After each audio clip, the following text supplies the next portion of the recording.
Welcome to episode 123 of the Permaculture PIMPcast, the only PIMPcast on planet Earth where we discuss permaculture, preparedness, and practical living. And remember, PIMP stands for Permaculture is my passion. How you doing, son? Pretty good. How are you? Good, y'all. Father and son team over here, and we're knocking it out of the park every episode we try to anyway, right here in this Permaculture PIMPcast. But it's brought to you, as always, by Hickory Ridge Soap from TwoOldCrowsHomestead.com. Turn that simp into a pimp. Bam! Also, Heaven's Harvest, y'all, 10% off with promo code PERMA. Get all your permaculture and, well, your preparedness needs over there, and especially you folks right now down in Florida and all those southern states, because I got a feeling it's going to be a long year down there, and we'll cover more of that a little bit later. But in terms of Heaven's Harvest, y'all, all the things you can't source yourself, all the things you can't make through your Harvest Right freeze dryer, which, by the way, we have a link for down below, all those things you can't do yourself, or maybe you're having a hard time sourcing, you might want to check them out for that. They got ballin' seeds. We use them, and they are doing very, very well down the hill right now. And if you'd like to tip a pimp, go check us out on the Fountain app. You can listen to all your podcasts over there, and if you would like, you can drop a little sat on a PIMP. That's how we roll. All right, son, let's jump straight into the farm news. Well, y'all, it's been, man, there's so much I could get into here, but I can't get into all of it. But I'll tell you what's been happening today. And we haven't discussed any of this. In fact, we discuss almost nothing about what we're going to talk about among ourselves. Now, I do the show prep, but I intentionally don't say anything to him because really it's a double-edged sword. In radio, you learn that it drives you absolutely nuts when you have somebody in the studio with you. And then when you go to commercial break and then you find out what they really say and what they hear, then when you come back from break, there's no way to ever capture it again. So we try not to tip off each other too much about what we're going to talk about before this podcast because we don't want to lose any of the good stuff on a break. Right. And It happens every single time in radio. In fact, I had to kind of institute this policy like, hey, we don't talk during the break. We don't say anything to each other. Save it for the radio. And that's exactly what we do here. So I'm going to ask you, son, right off the bat. Okay. I had it in my wheelhouse today to make more compost extract. And I was going to stick it out there in the pasture, going to get all that done. Now, first weather report I got, it was supposed to be raining cats and dogs from 1 o'clock. No. Yeah, from about 1 o'clock until 5, and then was going to be a break, and then from 7 to 8. What did you observe? Because I haven't asked you this. Okay. Well, like as far as what did I see on my weather app? Yeah, I mean, it could be about this or anything else. This morning, I checked this morning while we were all drinking coffee. There was no chance of rain until like after sunset. There wasn't a single chance of rain on my weather app till after sunset. Okay, well. And we're in the same doggone location. We're in the same house. Yeah, your mom had a different thing altogether too, because I was really, really, really checking the weather because I'm trying to go get the last of these blueberries at this place where we go because we haven't had a chance to go this year. And typically by this time, the picking's all done. Well, we got roughly until about September 2nd to get it done. And we were linking up with Ben and Denise to try to find a good time to go do that. From Renewed Homestead. Right, from Renewed Homestead. Go check them out on YouTube. Well, I'm in here. We were planning on like Tuesday, and then I'm like looking at the weather app, and I'm like, well, bro, it looks like it's going to be raining. Why don't we shoot for Thursday? And I kid you not, all of a sudden the weather did a 180, and it was threatening rain all day, saying it was going to rain. We had a few drops here and there. Here? Yeah. But it rained?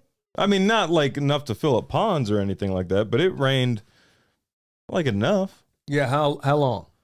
I don't even know. Yeah, that's my point, is that they were sitting here making it out, because they'll even tell you on the rain gauge on these apps. Point is, y'all, they're playing games with us. They're playing with the weather.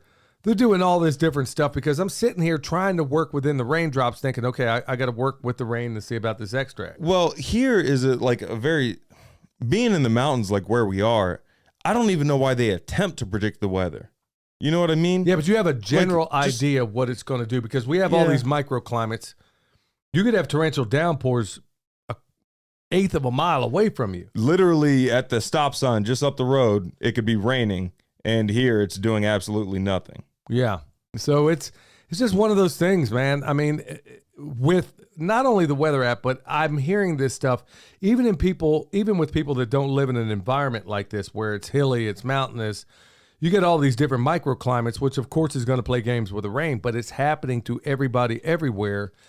And it's beyond coincidence at this point. But we'll cover maybe a little bit more of that later. Okay, so other homestead. Well, on that same note, every time Emily and I check the Weather Channel app together, it's always like there's always a variance. There's always a variance. Like there was one time we checked together and hers was identical except for everything was 1 degree off just to mess with us. Yeah. Yeah, I mean, they're doing everything through these apps, y'all. We have our own, you don't need the NSA listening in. I mean, they've been doing it since 96 under the Telecommunications Act. I mean, they're listening to everything you say, and we've gotten to the point where it's really nobody even seems to care anymore. Yeah. So, all right, so other farm news. Wow. Thinking about busting a move on some different methods around here. Let me kind of lay this out. Okay.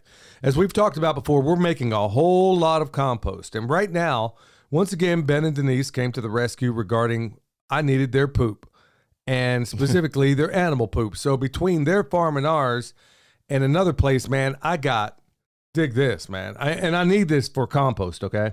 So I got rabbit, chicken, turkey, sheep, cow, about to get some camel.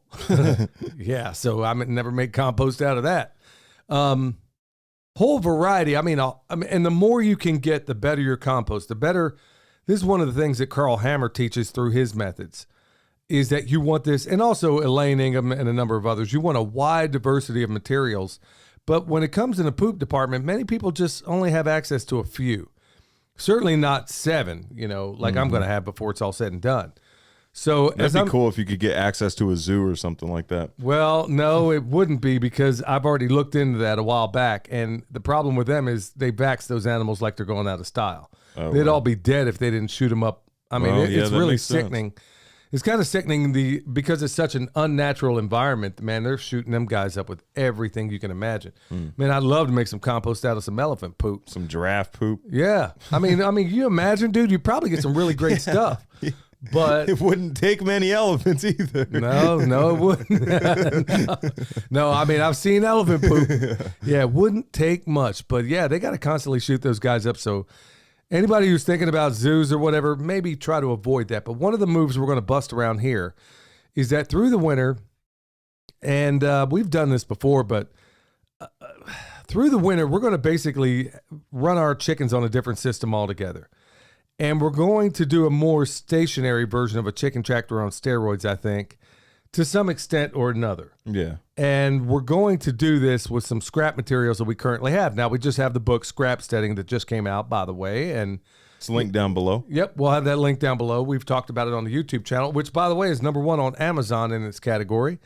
So, yeah, whoever figured the Permaculture Pimp Daddy would be not New York Times, but an Amazon bestseller author. I mean, wow. Thanks, y'all, for everybody that bought it out there. But good job. Yeah, but basically taking some of the methods we have listed in that book and to make something of our version of a racking house. Son, you want to tell them what that is? It's Joel Salatin's method of combining chickens and rabbits. So you have your rabbit hutches up above. They're elevated, I think, like 4 feet or so, whatever is an easy working height for you.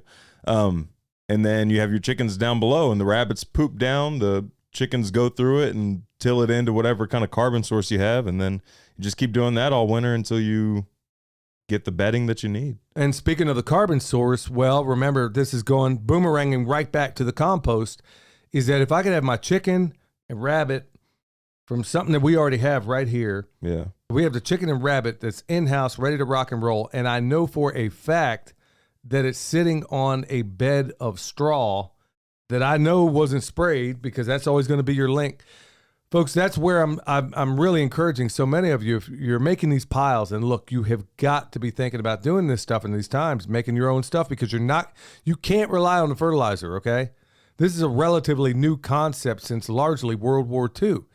Nobody ever really worried about fertilizing anything outside of compost because you don't need it. Dr. David Johnson basically proved in so many different ways, and so many others have as well, that you don't need all of these outside inputs that everybody tells you do. So the idea being, right here on this farm, we can get pigs, sheep, chicken. We're in kind of a holding pattern right now for a whole variety of reasons that we're not willing to talk about just yet. But the point being is that when you're working and doing this kind of work and you're making this stuff, you want it as local as possible. Now, I'm thankful Ben and Denise don't give their animals any junk. Yeah. They live nearby, but it's even going to be better if I'm raising these animals. Plus, having some rabbits up here is another meat source. Yeah, I think we should get some rabbits here soon. I've been wanting to get rabbits, though. I've been excited about those. But the downside of them is that I can eat a few of them at a time. Well, there is that. But more than anything, they're really not, for what you're going to get out of them, it's really one of those homestead things that you really ought to think about putting back in terms of preparedness. You get so much meat out of a rabbit in terms of, you get like a breeding pair. Yeah, you get a breeding pair, man. You could really, really put some meat on the table. And then, what can you do with the pelts? What can you do with the guts? Obviously, that's all stuff that's going to wind up in the compost anyway. It's only going to make it better.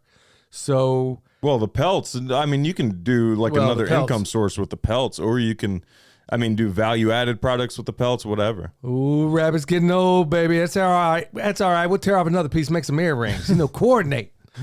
Yeah, a lot of you folks ain't going to get that joke. But anyway, yeah, we'll just go ahead and use those rabbits for, like the pelts, obviously. It wouldn't be so swell to compost those. Right. You got a better use for them, yeah. They're warm. Yeah, but their poop, along with the chicken poop, in straw that is clean, is already halfway there on what I need for composting. So we're going to try to set up another method altogether with some of that. And we're going to do that primarily through the winter, because if you can, you want to try to get your chickens out of your pastures if you can, because they're going to, it may still recover, but it's going to set you back. And it's one less chore you got to do through the winter too. So, that's something else we're going to develop here as well. So that's also some other farm news. Had a conversation, son. I'm going to call this farm news. It's a little bit out there. I'm not going to say the guy's name. He called me up out of the blue. I haven't talked to him in a while. And his claim to fame before this conversation is I knew him. I even interviewed him probably 2 years ago on our YouTube channel. And he did, I thought, the most hard-hitting, factual documentary series, really, on 9/11 of anybody I've ever seen. Right. Calls me up out of the blue, and he's like, hey, man, you think you could take that interview down? And I was like, yeah, sure. I said, what's going on? He says, well, the problem is, man, I'm trying to get my life back. And even though he's a fantastic video editor, has all kinds of work under his belt, he can't get a job anywhere, because anytime anybody Googles his name, it pops up with, the work that he's done. It's not salacious anything. He's done some really awesome work. And they're dogging this guy for videos and interviews and all these things that he's done from years back. Yeah. And he did, in my opinion, the most consequential video on 9/11 that I think I'd ever seen. It was 3 hours long. It was extremely comprehensive. Had the work of Dr. Judy Wood and a number of others out there. And good night, man. It didn't get a lot of worldwide acclaim, but it was without a doubt the best I had ever seen. So the point being is that all these things you do on the internet, folks, I'm saying this is not anything to do with farm news, but I felt like I had to put it out there. There's going to be a consequence to all of us for everything you did or failed to do, let's say, on the internet. Well, I would say, yeah, the ones that failed to do, I think, is the more surprising part, I think, to people. Yeah. Because there's a whole lot of people, everybody's thinking, okay, I can remember this incident, this incident, this incident of whenever these people did this on the internet. Well, there's a whole lot of people who are in positions of, a bunch of eyes, I guess, that didn't do a lot of things this past couple years. Well, I will also say, too, that the things you think you're doing in private, because he and I had a discussion on this, boy, the stuff. Let's be honest out here, man. There's a lot of people doing things with these phones, or maybe you're looking at stuff you ain't got no business looking at, or maybe you're involved in who knows what.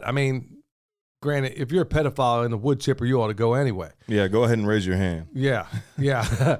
But the point being is that no matter what you think you're doing in private, y'all, every single keystroke you make. Why do you think they built that giant facility the NSA did out there in Bluffdale, Utah? Why do you think they did that? The number one reason is because they are keeping tabs on every keystroke that every one of us does.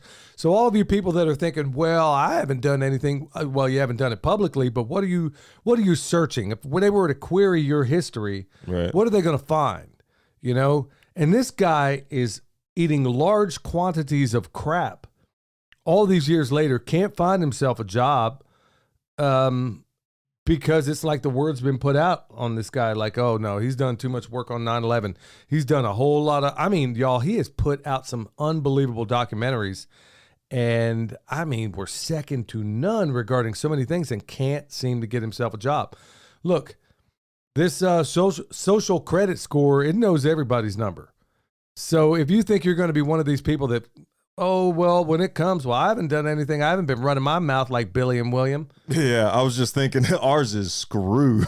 Well, no. Well, and that's exactly, I've done this full well. It was like what I learned early on when I became an electrician. You know, doing the right thing doesn't mean you keep your job. And saying the right thing or what I know to be right or standing up for the right thing, I mean, what do you think, y'all? They're going to get to you last? Yeah, I mean, this better work because we can't find jobs after this.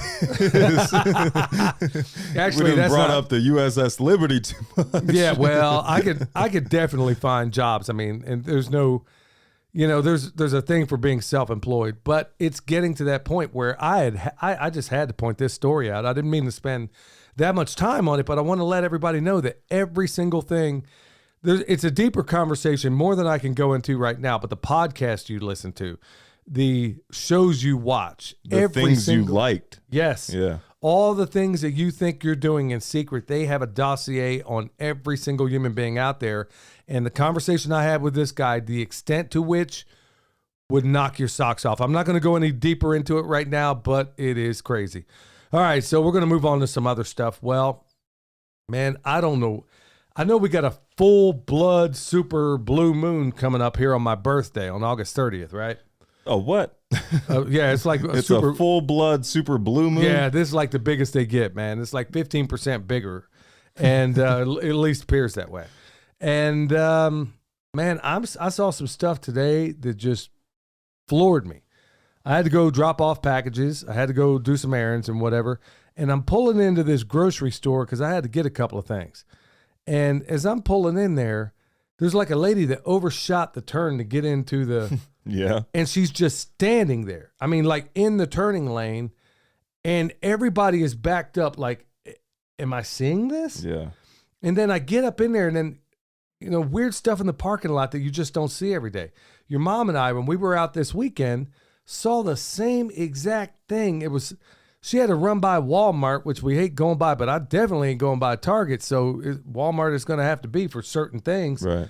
Man, I'm telling her, I didn't even put two and two together. When she comes out of that Walmart, I'm sitting out here people watching like nothing I've ever seen before. It was like there was weird on a level of display that I don't know that I've ever seen.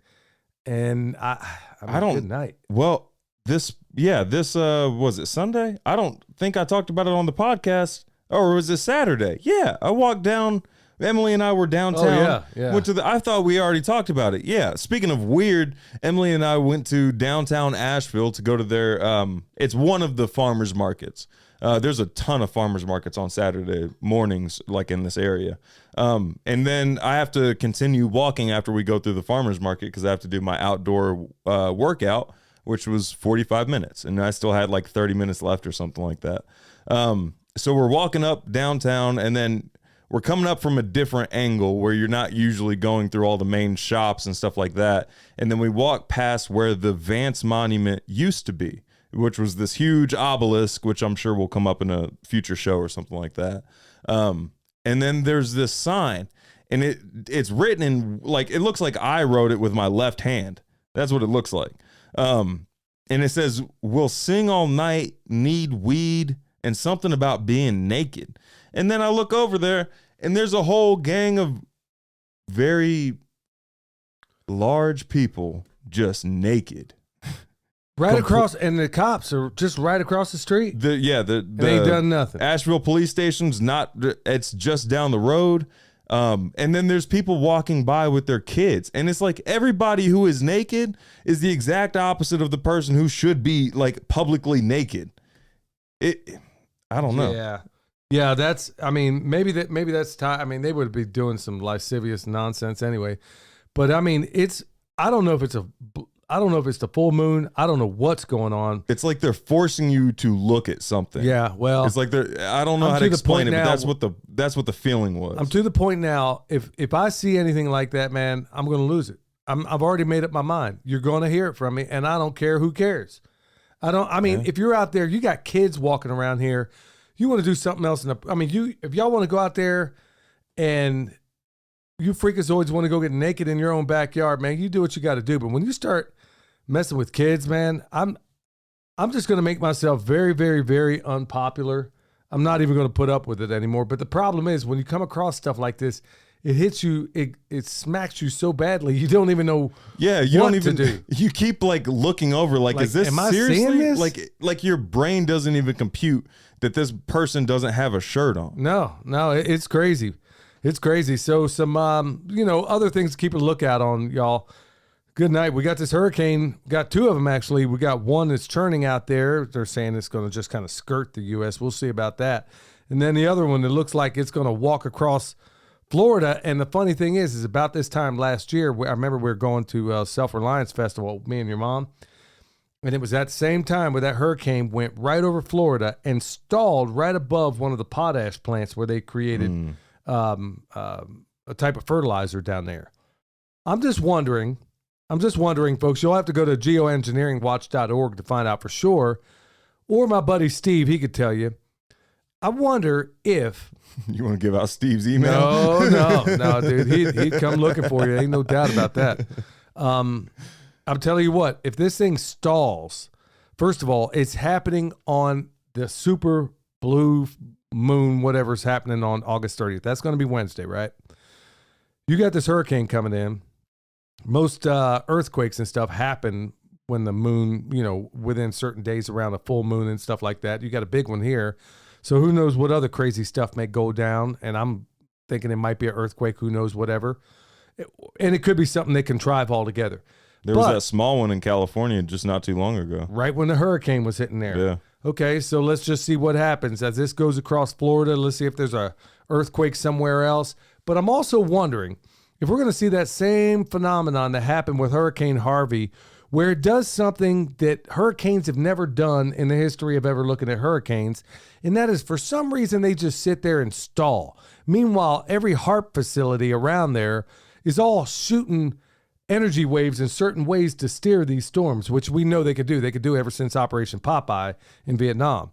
So, look, we need to pray for these folks, y'all, because, we're going to get into it in the bad news section, and then we're going to talk about some good news stuff, but there's a lot of weird stuff going on out there, and a lot of it is contrived and controlled. Now, we got a new one to add here. We got the Mountain Readiness Fallout Festival. That's going to be happening October 20th through the 22nd right here in North Carolina. Did an interview with one of the people involved there, my man T, and don't forget also Kentucky Sustainable Living, October 28th and 29th. I'm going to be at both of them. And I'm going to encourage everybody, if you can, get out there and go to these things. Both festivals, unbeknownst to the other, is actually doing a fundraiser, a VIP dinner, if you will, to benefit. One's going to be for Caleb House, and that's through my man Bear Independent. And the other one, and that's going to be the one that's happening in Mountain Readiness. And the other is going to be at Kentucky Sustainable Living. So go check out both websites, y'all. I'm going to be at both of them. If you can make both of them, wonderful. Every time we go to these things, it's almost like a reunion for all of us that kind of go to these things generally. So I won't be because Emily's pushing out my baby. Yeah, so there's going to be that going on. So, yeah, he won't be there, but I will. Michelle will, at least in the Mountain Readiness Fallout. So before we get into Pastor Lon, y'all, I want to make sure you don't let all this dumb stuff that's going on right now deter you from checking out some of these things where you're going to get some valuable information, some valuable contacts, and all these things. Look, nobody's paying me to say this, y'all. I don't get paid to go to these things. I'm asking you to go out there and do it because, honestly, This is a party with a purpose. These people are doing wonderful stuff. So with that said, we'll get on to the homesteading pastor. Hello, everyone. This is Pastor Lon. I got one verse of scripture for you tonight. It's in 1 John chapter 4, verse 1. It says, Beloved, believe not every spirit, but try the spirits, whether they are of God, because many false prophets are gone out into the world. As John spoke these words back in his day, and there were many false prophets back then, and the spirit of Antichrist was already in the land back then. You can read on down and these other verses after this verse 1. And it talks about if any spirit confesses that Jesus Christ has already come in the flesh, that's of God. You can believe it. For those that says he has not, that's not of God. You cannot believe them. So we used to look at TV evangelists as being the main false prophets that we see. But now we can look in our local communities, unfortunately, and you find false prophets standing behind pulpits all over this land. Main reason is they cowered down to big government, and they're being bought by the almighty dollar to preach a false gospel for physical prosperity upon this earth and financial gain.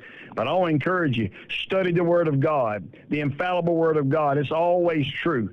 If you want to find the truth, look into the Word of God. And if you want to know if somebody's telling you a lie, you have to know the truth first. So I encourage you, study the Word of God and know the truth, because the truth will make you free.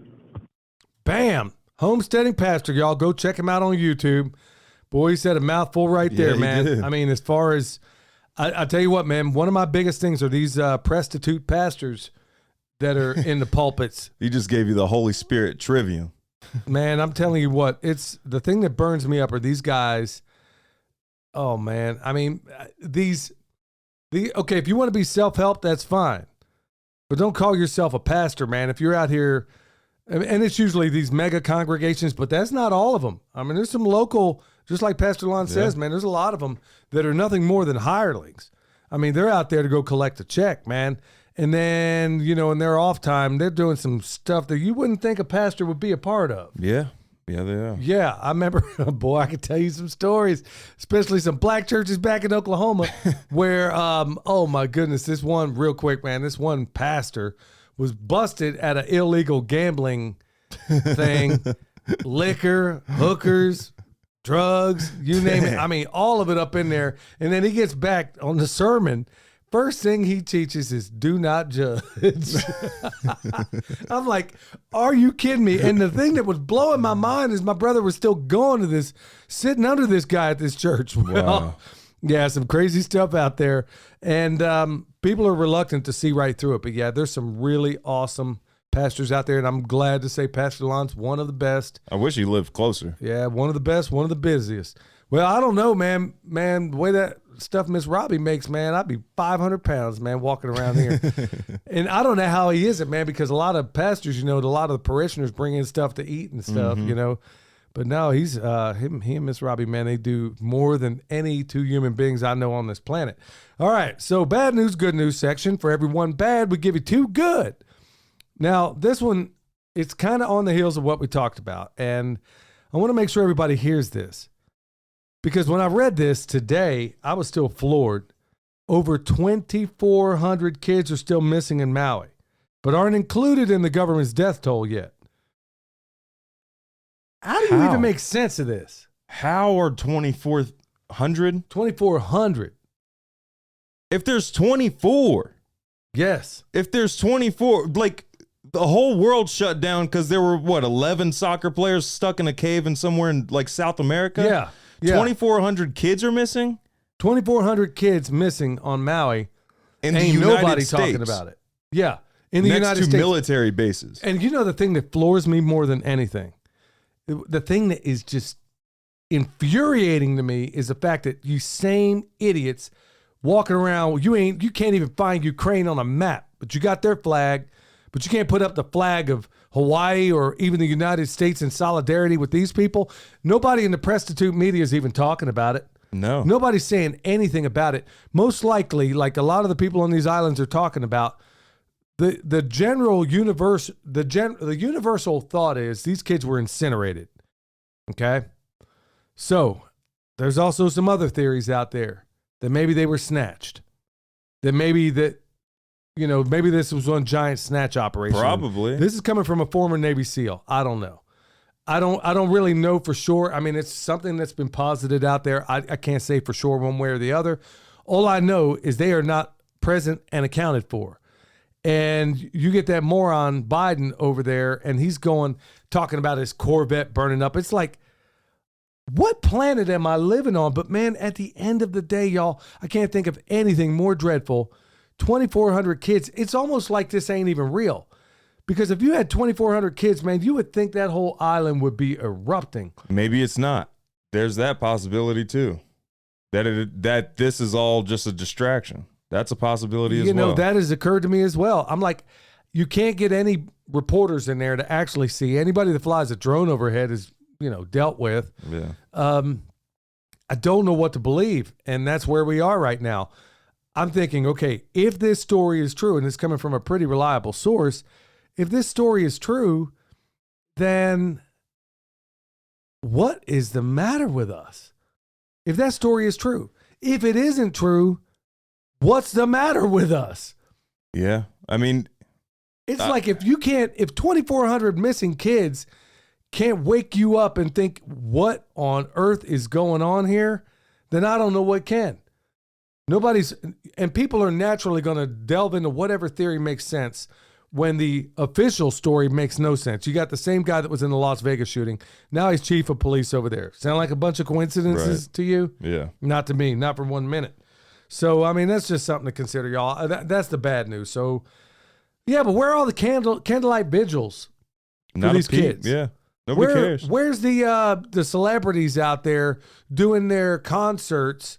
Taylor Swift and the other no-talent hacks out there doing their concerts saying, oh, let's raise money for these blah, blah, blah, blah, blah. No, you won't do it for that. How is there more footage coming from that earthquake in Romania? How is there more footage coming from there? And like in the middle of nowhere in Romania. Like there's clips of like desolate country, like the effects of that in Romania, but there's not really any footage of what happened in Hawaii. Yeah. So naturally, theories are going to fly. Nobody can get a straight answer. And the powers that shouldn't be, and also the prostitute media, nobody's talking about this stuff. 2,400 missing kids. Yeah. I mean, I'm starting to wonder if I'm the weird one, man. It's like that doctor said, it's no measure of health to be well adjusted to a sick society. Man, I'm starting to understand with that one old boy that came out with that song, I Want to Go Home. That's his latest one. I didn't hear that. Yeah, Oliver Anthony. Yeah. His latest song, man, I think it's more powerful than the first. And I think it's called I Want to Go Home. And I get it, man. I mean, for crying out loud, dude, right when you think the weirdness, the craziness, the depravity, the whatever, you know how they say the opposite of love isn't hate, it's indifference? Yeah. All I see around me is indifference. I see people that should care. Oh, it's the Hotel Rwanda thing, It's like, oh, that's so sad. Can you pass the potatoes?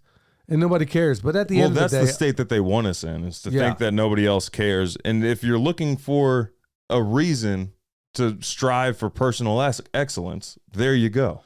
Yeah, there you go. Just do the opposite of everything they want you to do. Yeah. And I mean the opposite. Don't watch their movies. Don't listen to their music. Don't do anything they want you to. So we're going to move on to some good stuff. All right, so do these exercises in the morning. And the reason why I brought this up is I'm going to put a little twist on it. It says, do these exercises in the morning to boost your heart function and reduce your risk of heart disease and stroke. So they're talking about warm-up exercises. They're talking about a bicep stretch. There's a lot of stretching and aerobic exercises out there. Or even some strength training. Okay, son, what are you going to say that I'm already going to say? Or you can just move animals every morning. There you go. I was going to say, just if you're looking to get your heart rate going, you can climb mountains. You can pull animals. You can chase them down. You can wrestle them down even. You can chase Milk Boy. Yeah, I mean, there's all kinds of... That's why I brought that compost. up. Well, they're basically saying that you get a greater benefit if you can do it in the morning. Okay, well, therein lies. If you're looking for all the reasons you might want to consider this lifestyle, well, there's a pretty good one right there. Yeah, and you're growing food at the same time. What's better than working out and growing your food at the same time? Yes, but, you hear so many people say, well, that's too much work. I remember sitting down having dinner with Joel Salatin one time, and I remember I remember telling him, I was like, man, these kids they sent out as apprentices. All he wanted to say was, man, that's too much work. And then you can see Joel's countenance change. He says, man, I hate that. Yeah, I do too. Hey, but that's fine. Somebody's got to buy the produce. there you go. I mean, that's fine too if that's your angle. But the point of it being, when it comes to exercises, is that become a farmer. Yeah. Go out there, get up in the morning, go do your stuff. I mean, they're talking about regular calisthenics and push-ups and sit-ups and that kind of stuff. Well, you can get everything just good night, man. You have one of the best fighters from way back, Matt Hughes. All he did was train on the farm for the most part, man. He just did farm work to train for his fights. Yeah. And he was one of the best ever. So, I mean, there's something to be said there. And survived that car wreck. I'm sure that had something to do with it because I don't think most people would have survived that. I guess I don't know what you're talking about. Oh, yeah. He got into like a really bad car wreck and like shattered his body. And he recovered. He's up and like walking around. Well, that's farm strong. Man, I hate cliches, but that's one of them right there. Farm strong. Let's be farm strong, everybody. I didn't know that was a cliche. Well, no, it's a town. They name it like Asheville strong. Oh, I got Denver strong. It's like, come on, man. Can we please come up with something else besides whatever strong? All right, another good news. Check this out. 5-year-old lemonade stand in Seattle raised over $17,000 for victims of the Maui wildfires. Oh, wow. This little boy right here, he's a cute little boy. Good night, man.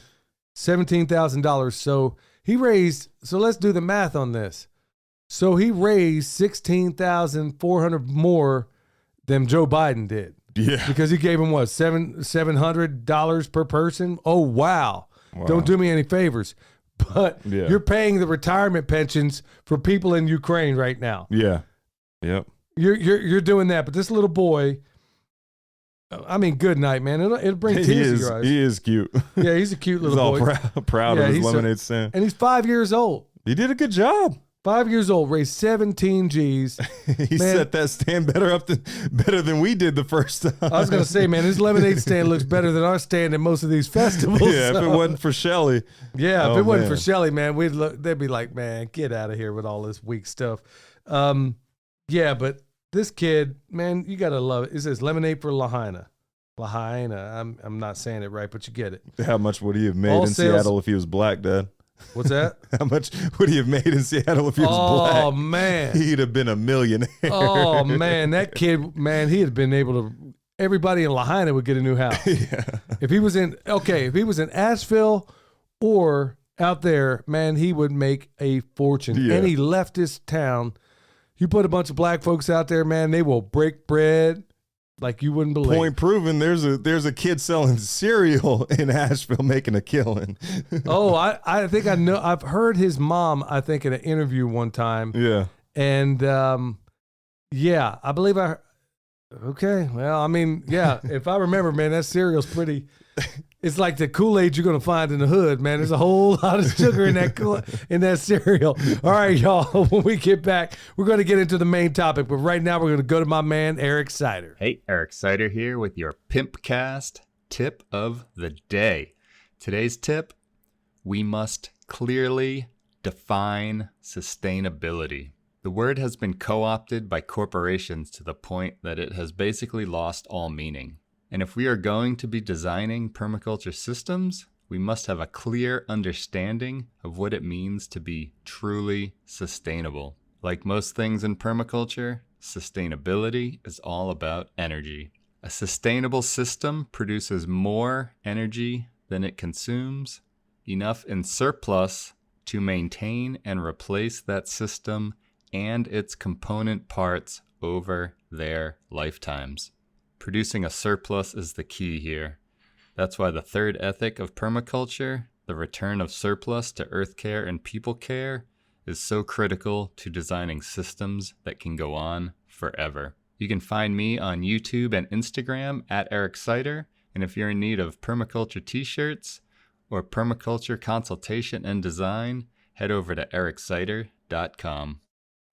Every single time we do a podcast, one of us in this room is wearing one of Eric's shirts. Yeah, pretty much. I'm wearing his nitrogen fixer shirt right here. Yeah. Yeah. So definitely, y'all, if you want the best conversation starters for t-shirts, I mean, okay, when I went and saw Greg Judy, I was wearing one of Eric's shirts. He's like, man, him and Jan both said, we got to have that shirt. Yeah. I've been meaning to send them one, and I keep forgetting. I was out in Arizona. The guy said the same thing, been meaning to send him a shirt. Yeah. Everywhere I go, everybody on that job out there that I was working on, that Earthship job in Arizona, everybody was wanting these shirts. And, I'm sure there was too many Hooter bandits out there to be able to afford a T-shirt. But his shirts and David the Good's Compost Your Enemy shirt. Those are shirts everybody loves. Yeah, I don't know. David the Goods, man. In that shirt, it depends. There was a couple of times I wore that shirt, man, and people were kind of weirded out by Really? it. Yeah, they didn't know what to make of it. But with Eric's shirts, if you know, I mean, the cool thing is that it's a conversation starter no matter what side of the equation that person is on. So, Yeah. folks, definitely go check out Eric Sider's YouTube channel. Go check out his shirts because they're linked there. And you're going to be glad you did, because that's honestly 80% of the times I'm wearing a shirt, it's usually something he designed, because he's got the best out there, no doubt about that. So go get one. All right, so main topic, y'all. Before we get into it, remember EMP Shield, $50 off with promo code PERMA. It's amazing how little people are talking about what's going on over in Ukraine right now. It's just kind of slowly but surely not taking all the headlines right now. It's like it just doesn't even exist anymore. But you know what? The debates just happened. Trump thing is happening. I think they got plenty of distractions right now. Yeah, so they're all about the distractions right now. So nobody's really talking about it, but Russia's still saying, don't start no SH and there won't be no IT. So that's where we get down to an EMP Shield. $50 off with promo code PERMA. Remember, you ain't using it to go drive to the club. You're using it to get to your crib. So, yeah, that's what you need. All right, main topic, y'all. I've been wanting to do this for a while. There's a whole lot of topics I've been wanting to do for a while and cover. Even thought about doing a video. Now, one of these is going to be, number 5 is going to be very controversial.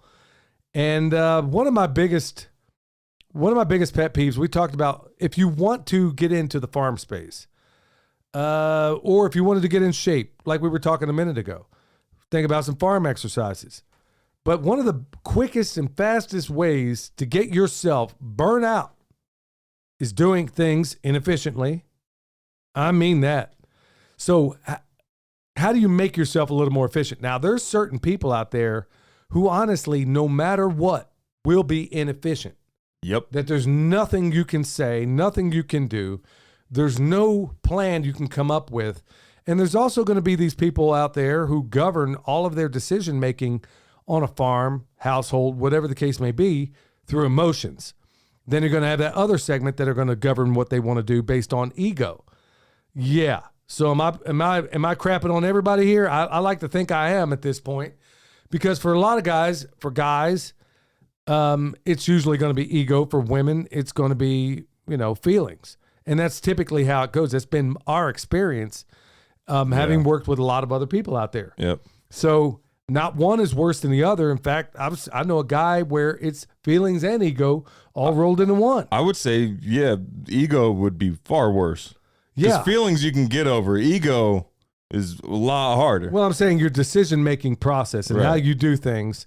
And like here on this farm, I mean, typically William and I are more geared towards efficiency. And I think I tend to think most guys are. So you got to find that happy medium. Most construction, and most guys that have worked in construction. Well, yeah, guys that definitely have a construction background. You got to be efficient in those environments, because look, you got to make money. So you got to find efficient ways of doing it, or you ain't going to be in business very long. So I made a list of some of the things that might help. And like I said, number 5 is going to be controversial. So bring on the hate mail. Okay. Number 1, as simple as this sounds, just like when we do permaculture design, you draw it out on paper. Well, make a list the night before, if you can, of what it is you want to accomplish the next day. Now, do we always get this right? We've talked about the power list that we got from Andy Frisella. That's helpful. It is extremely helpful to me. But you also want to make a list of your most critical things. Get them on your list. Get them on your list. Make that the top of your list. It can be anything that's going to advance what you have to do that day.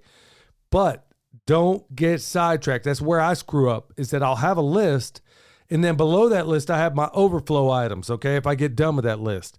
What I find myself doing is the overflow items sometimes before I'm getting done the main items that have to get done on that list.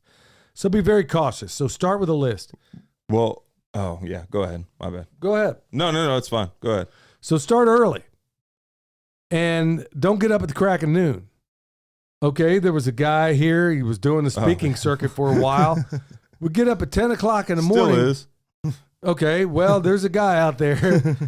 Gets up, literally says he wants to come out and learn how to do the chicken tractor on steroids back when I would let people come here.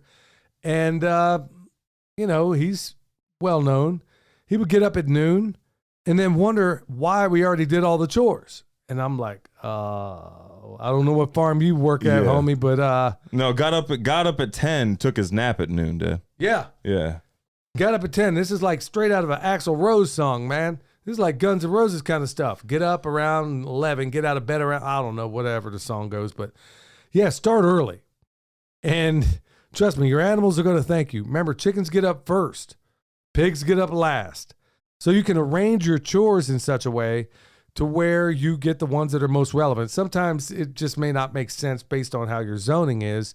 It may work differently, but generally you want to start as early as you can because especially when the weather gets hot. Now, you may want to start a little bit later when the weather gets cold because you may want that big heat tab in the sky. Or it may be depending on where you live, it might be a greater advantage to you to work before the sun hits everything. Depending on, let's say it's a snowy environment, depending on where you are, that is an advantage or a disadvantage. So start early. All right, now this is kind of redundant to a certain extent, but it's not. I want you to develop a relationship in proximity to things that work together. Son, what do we call that? What do you mean? Zoning. Oh, okay. Yeah. You want to develop, you don't want to put your chickens, we say this all the time because it's happened. Don't put your chickens in zone 5. Maybe your chickens want to be situated near your garden. Should there be a symbiosis between your garden and your chickens? Yeah. Is it going to make you more efficient getting your chores done? Absolutely. What about your pigs? What about some of the others? If you have pigs, let's say in a stationary environment, do you think they want them somewhere near your garden area? You probably do. Or someplace you're going to be composting? Do you want your composting area next to your chickens? Yeah, and they can all be under one roof. Or your kitchen garden, you want that close to your house as well, because that's going to take more maintenance than maybe your main crop or some of your larger crops or anything. And those are things you're going to use practically every day. Yeah, and you can put your orchard further away if you want to. Right. The things you're not going to look at every single day. So zoning, I know we spend a lot of time talking about that, folks, but it is one of those things that will make or break your farm. And I had extensive conversations with Danny from Deep South Homestead, and because he has a lifetime in construction, he understood where to put things to make them efficient. Mm-hmm.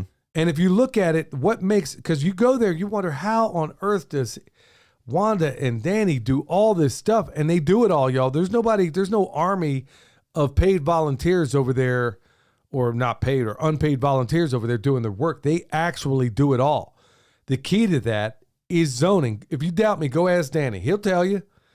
It's knowing, even though he isn't a trained permaculture designer, he's much better than that because he's just using his common sense to say, does it make sense to put my trees here? Does it make sense to put my chickens over there? They have everything in the very perfect proximity to where it can all be integrated one to the other. And folks, we're talking about a permaculture farm, okay? Okay, number 4, efficiency. This is what I'm talking about here. Ditch your phone. Stop playing on your phone. And in fact, I've made myself, unless I'm out there weed eating, I don't even use my earbuds anymore. And I'm encouraging everybody else to stop it too.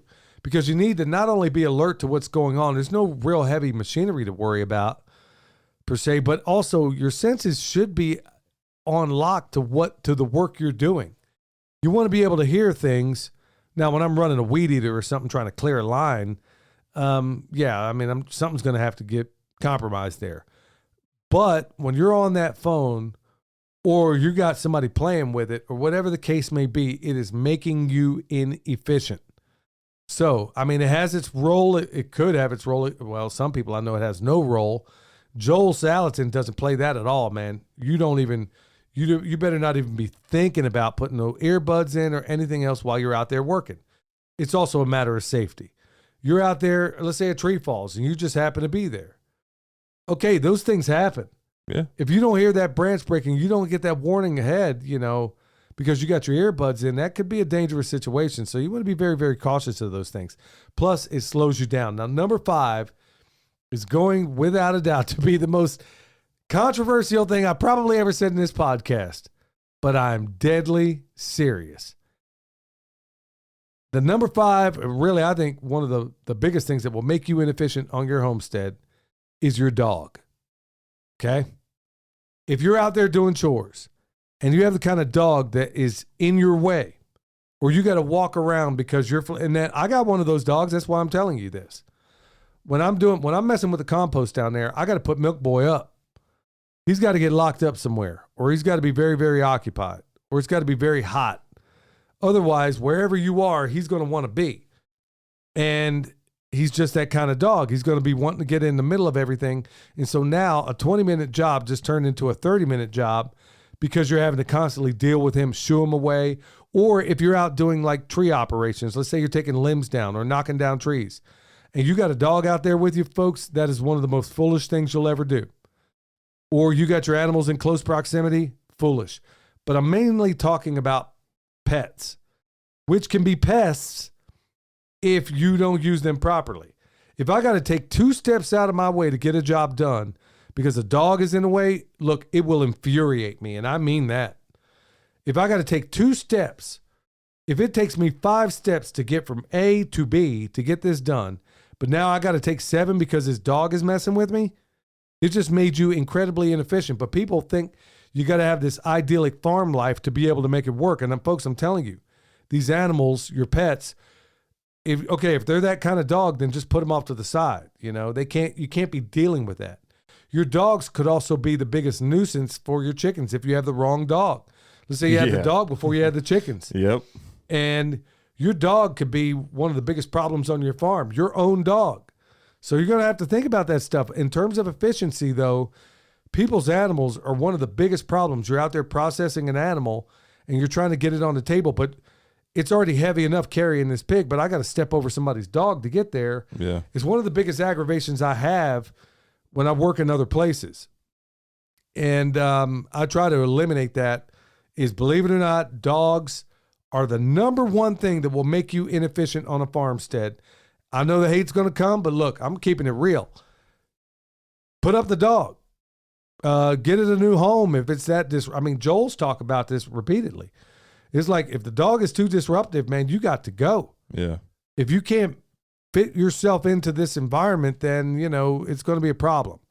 Dogs are the number one problem, as I see it, getting your chores done in a timely manner, because so many people seem to think they need the dog around for whatever. Look, just put him up for a little while, let him out when you're done.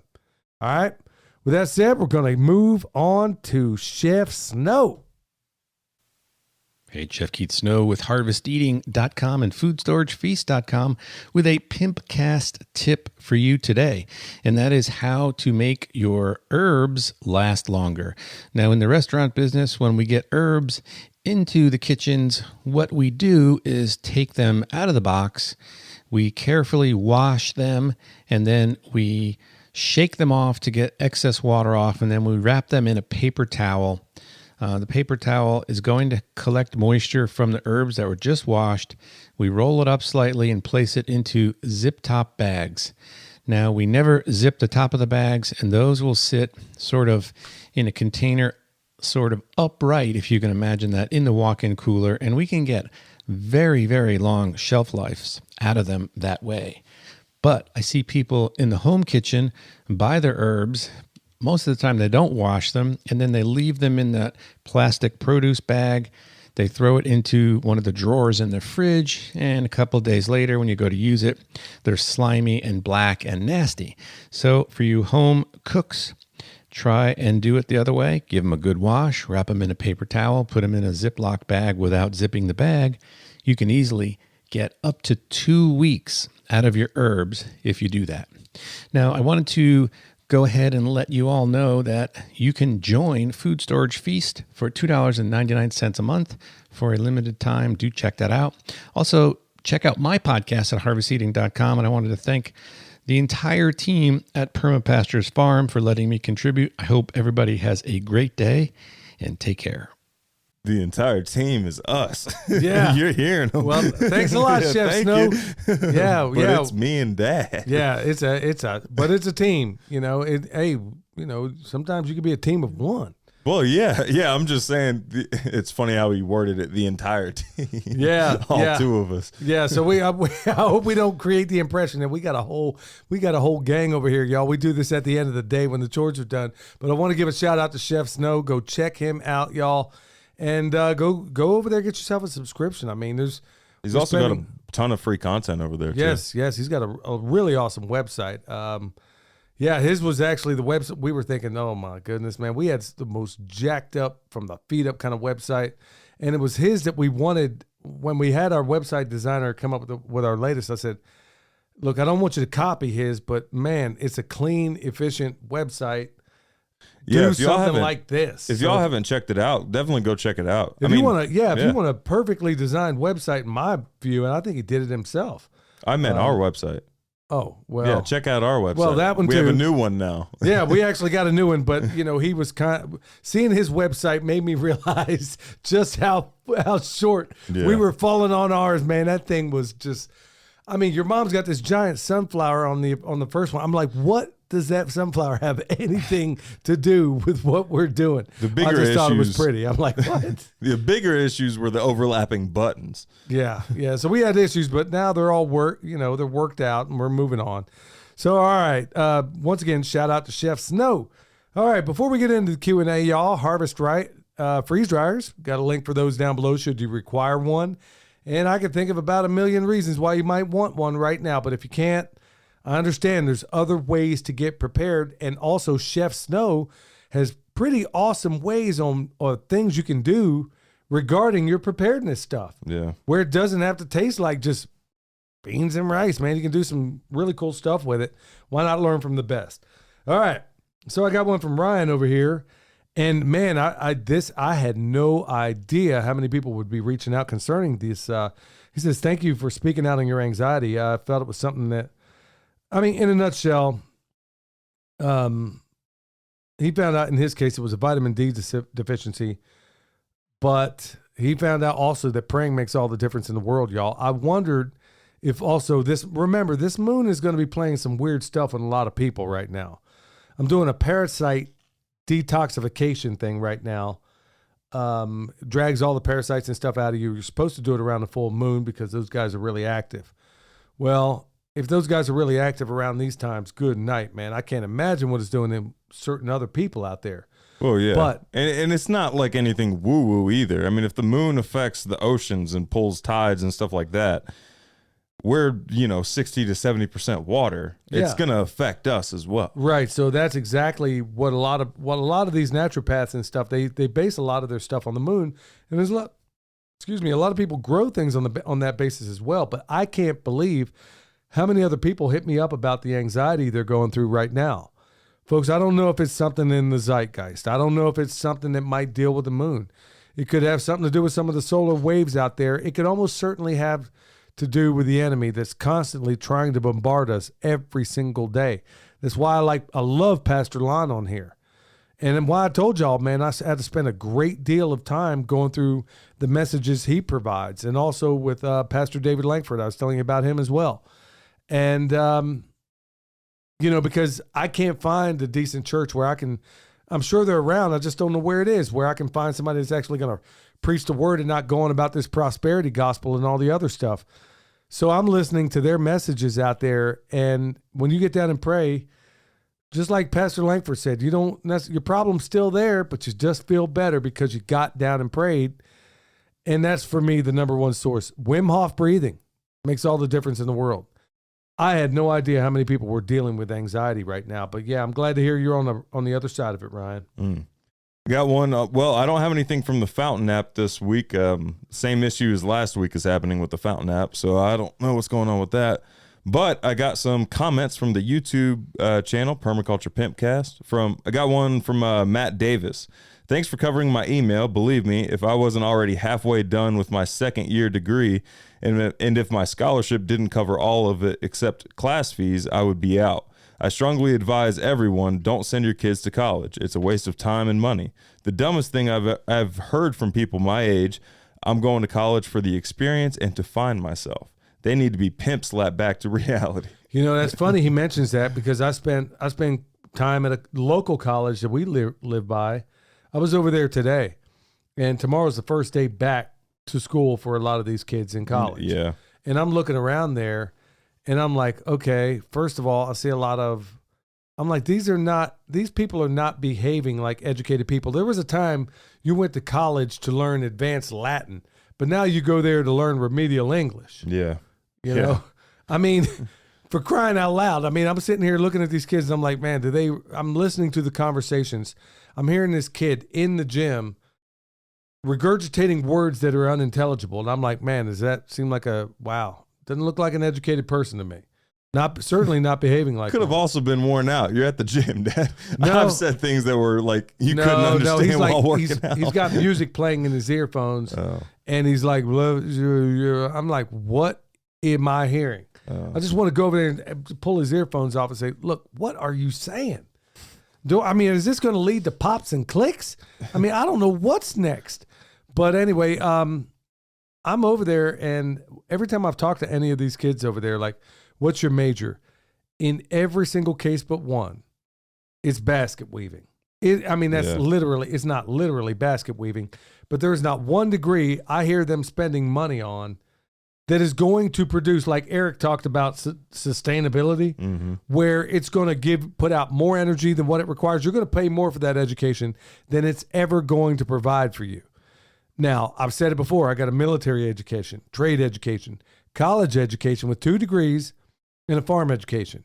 Of those 4 modalities of education, the one that has never put a dime in my pocket is that college education. Yeah. So, and it's the one that costs the most.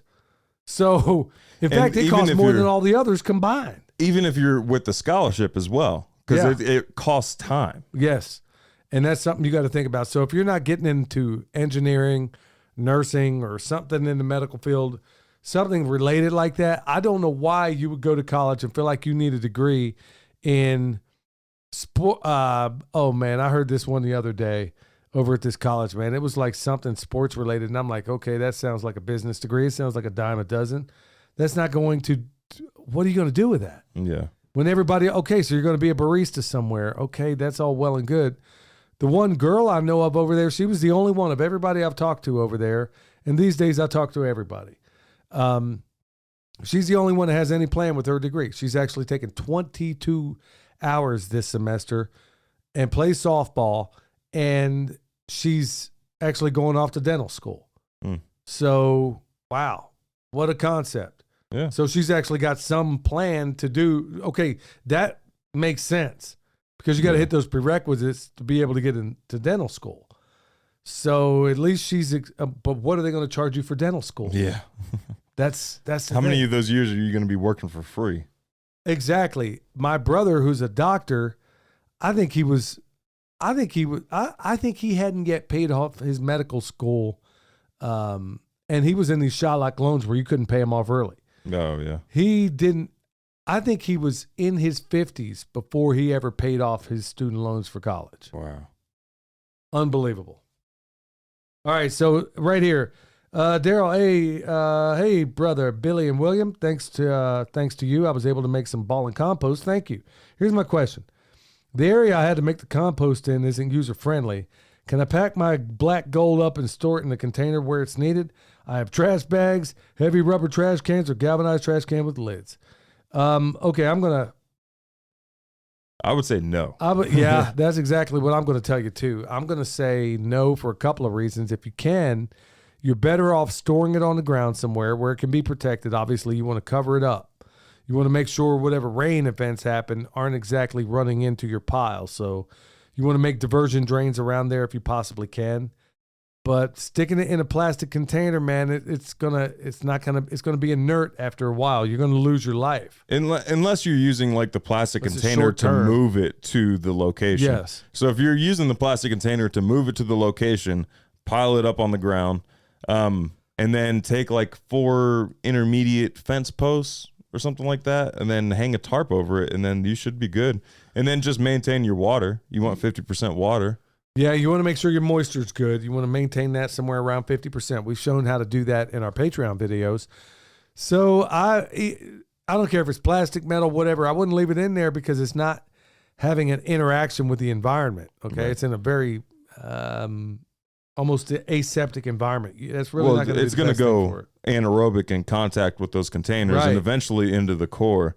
And you might be thinking, oh, I can just poke holes in it. That's not enough. So it's very short time. Yeah, but very, very short. Yep. Got one from Colleen Bowman. I clicked on the store link a couple times and it says page not found. Did you change the link below to the new website? That should be, linked down below on everything new now. The new link should be on every, like on the Permapastures Farm one, and the Permaculture PIMPcast and all the new episodes and stuff like that. So, all right, there's other. This is the only thing I'm gonna read about the panic attacks. This is another one too. Didn't catch his name. I'm guessing it's Jay. I like your podcast fine, but on the fence about the esoteric. I get it. I mean, examine it for yourself and see where you come down on that, Jay. However, me being a tough man had to send off some extreme anxiety attacks a couple of weeks ago, dwindling after. I wouldn't mention it to anybody, but you brought it up, and I trust myself enough to know something happened. Yeah, you feel like you're having a heart attack. You feel like you might pass out. You feel those things happen. I mean, they really, really happen. He says, basically it's never happened since his teens, and he was wondering our thoughts. Kind of covered it earlier because like I said, of all the shows we've ever done, I just can't believe how many people were responding, saying that they're dealing with some serious panic attacks. And, man, I really don't. I at the end of the day, I'm chalking mine up. I just know that spiritually, nothing can mess with me. When I get on my knees and I pray and I ask the Lord to, look, if there's any unclean thing in me or in this space, I bind it in the holy name of Jesus. When I do that, problems go away, y'all. If it's something of a spiritual nature. Now, there may be something of maybe you got blood sugar issues. Maybe you have medical issues. Maybe you drank mom's coffee. There is that, because I have had panic attacks having had her coffee, so couldn't figure out what was going on. I'm like, I'm as happy as a clam. Why am I freaking out right now? How come I don't know my own first name? Yeah, I had some of her coffee, and folks, I'm not exaggerating. That stuff will knock your junk into your watch pocket. I'm talking, that stuff is tough. So about the esoteric, though, you might be on the fence of it or with it, and it might make more sense if you look at it this way. You might not necessarily believe the esoteric or any of that stuff, but this is what they believe. This is what the people in charge right now believe. The powers that shouldn't be, they believe it. Yeah, so they want to act as if they're atheists. They're anything but. Yeah. I mean, they're evil SOBs all the way to the core. And I mean evil, like diabolical type evil that scarcely any of us can imagine. But when he's saying the esoteric, that could be any number of things. But regarding the panic attacks, honestly, the only thing I have ever known to do is pray deep, believe it or not, deep Wim Hof breathing. That's another thing I forgot to tell you about. Cold showers. But honestly, if you find yourself in some high anxiety, you do some Wim Hof breathing, I'm telling you what, it's going away. And I pray at the same time when I'm doing it anyway. I do the breathing, and as I'm holding my breath for that part of it, I'm actually praying there a lot of times. So by the time I get done 3 cycles of that, if you don't know what it is, go look up Wim Hof, WIMHOF, and get yourself a guided, just try it. You're not going to believe how well you feel doing it, how your anxiety goes away, how you just chill out. So it's a good way to kind of ease yourself all the way around. Got one from Robert Hohen. Robert from Abilene here. Thanks for addressing my questions regarding city water. Do you have a recommendation for a humic acid source down to earth maybe? So we're making a lot of humic acid in the compost we have right now. Now, as far as we haven't bought any. The only humic acid we got around here that I think we bought is actually the stuff I drink. And okay. Some is fulvic acid, some is humic acid. So, and both of which we make in our compost. Yeah. So, I mean, you can just make compost, dip some of that in there until it changes color, as long as you have like a high fungal content of in your compost. Trying to think what else could he. I mean, yeah, You can buy it. I don't know of any good brand names though. I would just be careful. I would look at the ingredients list and be careful of some of the They're all going to have a preservative of some sort. I would just be cautious of that. You know what I mean? Yeah. Got one from Mandy Garrett. My parents sacrificed a lot to bringing us here from communist country to America, the land of the free, but the truth is they didn't know they brought us to another communist country.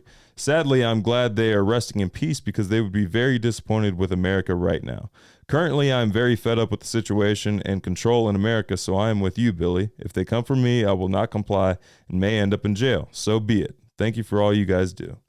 Well, thank you for all you do, Mandy, you and your husband. It's always a joy to run into them at some of these festivals. Folks, those are some of the people. It's going to be people like that where you know personally, you get to know, you don't spend a whole lot of time together, but you see each other at, let's say, Back to the Land Festival. You see them at, this festival over here, and then it's like a homecoming every single time. Well, Mandy's one of those people. She and her husband, fantastic, wonderful, salt of the earth kind of people. And I feel exactly the same way, where I wonder if people like Yuri Bezmenov, when they got over here, I wonder if he thought, man, I've really made a big mistake here. I really wonder that. I mean, if you read Yuri Bezmenov's story and what they did in the KGB, how they gave them fake wives, and it was like, hey, you're assigned to this wife. She's your wife. Yeah. Make some kids and the whole 9 yards. I mean, they took it that far. They had some like mainstream TV show talking about the Americans. Oh, okay. Yeah, but it was not quite like that. But Yuri Bezmenov, I wonder if people like him and all the other people that have sacrificed, thinking they were escaping something. And then I also wonder, people like Julian Assange and all the others. I made the prediction when they first came out. I said, you know what? They're going to realize that they just risked everything to wake up a public that couldn't care less. Yeah. Edward Snowden, they go on about him. I'm still not so sure if he's not a limited hangout. But you got people that were higher ranking in the NSA than he ever dreamed of being. People like Bill Binney and J. Kirk Wiebe and a whole gang of others. Thomas, I can't think of his last name. There's 3 right off the top of my head that were far more consequential than Edward Snowden, but he was the only one you ever heard of on TV. Right. And so anyway, all these guys, lives ruined to wake up a population in America that couldn't care less. Got one from Ann in Texas. Were you aware our tax dollars have been used to arm the FDA? Why do meat inspectors need to be armed? God, Family, and Guns channel did a short video on it. Yeah, IRS agents are armed now too. I know why they're armed. Because they've done sent back to the wrong meat too many times, and all these farmers are pissed off. Well, I'll tell you what, they're going to keep it up. I mean, this is not. You go ahead and take these jobs if you want to, y'all. But there's some old boys out there, like Gerald Celente says. When you have lost it all, you have nothing else to lose, then you lose it. Yeah. And we are getting to the point where, okay, some of these guys, you get a lot of farmers that commit suicide. Nobody talks about that. It's tragic. It's awful. And mostly commodity type farmers, a lot of people in Nebraska and those places like that, man, they lose it all. And it's like they're at the end of their rope. Now imagine you're thinking, okay, I'm about to go ahead and go curtains on myself. You know what? Let some of these people roll up in here. I'm going to take them out. I'm telling you, that's how people are going to start thinking. I don't advocate that. I'm not for violence in any form. Now, I will also say don't start no SH and there won't be no IT kind of guy either. So I'm not saying I'm not going to go looking for trouble, but if trouble goes looking for you, obviously, there's some old boys out there, man. There are people we know that are almost hoping that somebody tries to assault their homes. Oh, absolutely. Or not even their homes. There are people out there that are just hoping for something to happen. Yes. Like anything to happen. Yes. To be in the middle of a shootout. I mean, because they have some Hollywood notion of how these things go down. And really, man, when you got IRS agents out there being armed, shooting each other on a firing range, that just happened the other day. Yeah, so you got basically the Apple Dumpling gang out there holding some of these weapons, and they're not the people you want to be mixed up with. I just rolled with a couple of the future ATF agents today. We're good, Dad. Everybody's safe. We're all good. Oh, is that right? Yeah. Got one from Special K. Appreciate the raw truth when many males these days seem to have lost their balls. My kind of talk.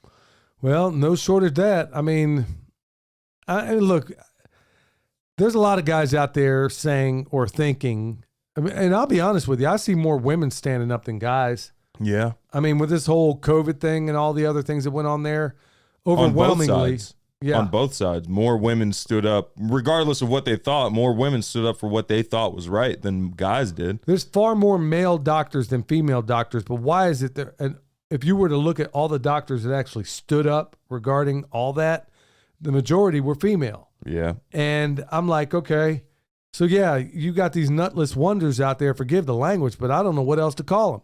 They're nutless wonders. And I never seen anything like it. And it just floors me that you got all these guys out there that are so willing. Oh, I got a wife and kids to feed, but I ain't never heard a woman say that to me. It's always the women that seem to be standing up. So I want to take my hat off to all you wonderful ladies out there who are doing things that maybe your nutless wonder boyfriend or husband ain't doing. Look, I'm sorry to be so crude like that, but honestly, yeah, tell him I said it. Yeah. And if he's offended by it, you got it coming anyway, nephew. Wake up. You know what?